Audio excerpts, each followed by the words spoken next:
واحد من إخواننا السنة اليوم خابرنا، محمد الآن قاعد بالمجلس، محمد هو يقول سيد أنا من إخوانكم السنة على عيني وعلى راسي. قال والدي الآن جايب والده بالمجلس، والدي شايب عمره 69 سنة، ابتلي بمرض السرطان والسل، وانتشر المرض، كلام اللي أذكر يقول انتشر المرض في جسمه. قبل ليلتين قاعد ببيته فاتح على التلفزيون ده يشوف هذا مجلسكم، يقول اتأثر، قام اجي الى المجلس اتوسل. الله، هذا بمن يتوسل؟ هذا يقولون الإيمان بالغيب. أنا ليلة من الليالي قلت الحسين للجميع، يقول سيد توسل، يشهد الله، بس هو قال لي لا تأشر لأن ما رجع يعرفوني. والآن هالليلة يقول والدي اليوم الصبح رجع للمستشفى تحليل، قال له صحيح وسالم كل شيء ما فيك. اللهم صل على محمد.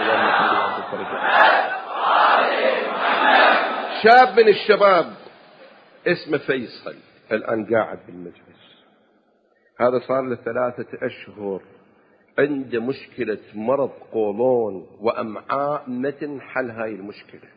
راجع جميع الأطباء حسب كلامه، تحليلات عنده بالمستشفى، ما عرفوا القضية. اليوم يخابرني يبكي، والله ورا التليفون كان يبكي.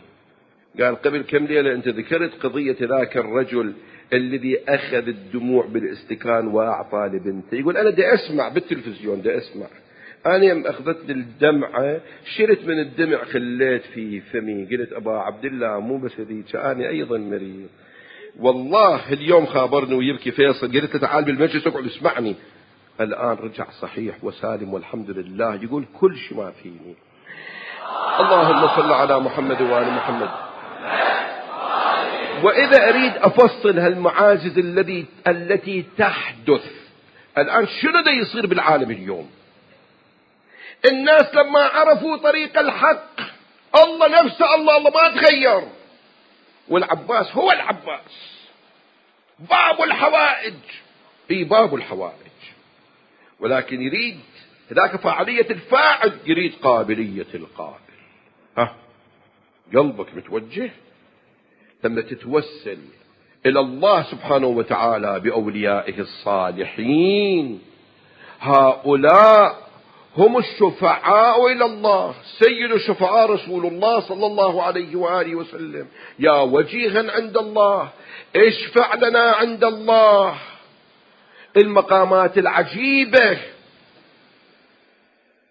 حقيقة قضايا تصير الآن، ما عندي مجال أريد أذكر لكم المعاجز ماذا يحدث في هذه المجالس.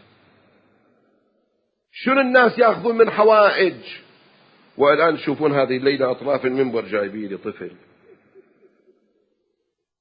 مريض، سفرتين ماخذين إلى أمريكا ما أخذوا نتيجة، ولكن هذا منبر الحسين يعطي النتيجة إن شاء الله.